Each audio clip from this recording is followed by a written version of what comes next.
Welcome you on behalf of the Development Research and Project Center. ALiGN is a very strategic entity, it's a platform that brings together globally all researchers, think tanks, thought leaders working on the issue of gender norms. The ALiGN research findings and results are significant because we have delved into an area that many have not done research on before, and we looked at women in public appointive positions. So as we work with ALiGN over a period of 9 months, we produce the research findings and we are sharing the research findings with you today.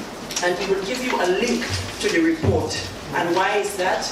We have become more environmentally conscious as an organization. Permit me to stand on existing protocol. It's a privilege to present these findings from 9 months intensive research on gender norms, looking at media narratives and women in appointive positions in Nigeria. This is a link to the entire research report. The report is already online. It's already been accessed both locally and internationally. And as our director, Dr. Walker, mentioned earlier, we respect the environment, and so these things are provided So I'm just going to present a summary of the findings. I take you through the rationale for this study. Why the study of gender norms and women in appointive positions in Nigeria? We identified 5 gaps. First, we have a knowledge gap on women in appointive positions in the executive. We have the methodology gap.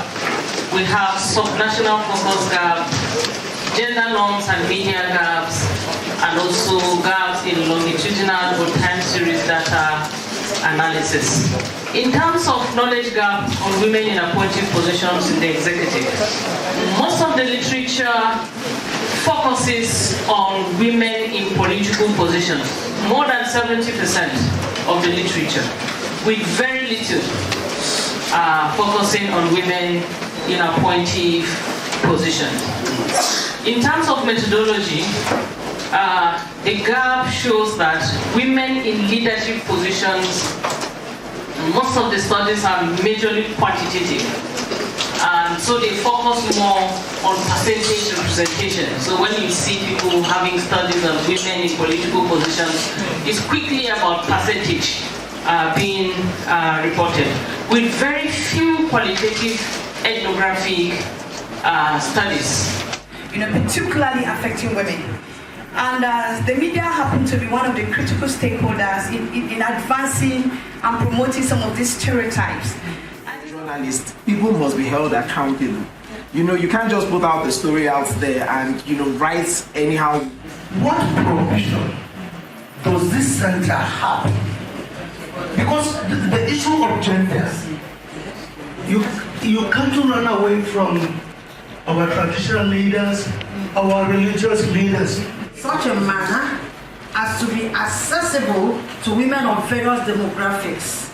Offices are usually allocated for women, meaning you can see Ministry of Women is a woman. Let you go to ministry. You can hardly see a very lucrative ministry, very sensitive ministry given to women to manage. That is 2 months, we couldn't get a woman that will pay. I think it's about 8 to 9 million now. We couldn't get any woman for like 2 months. We have been sending out, reaching out. Some will tell you that we couldn't get a sponsorship. Well, to be technical, probably would have drawn our attention to how many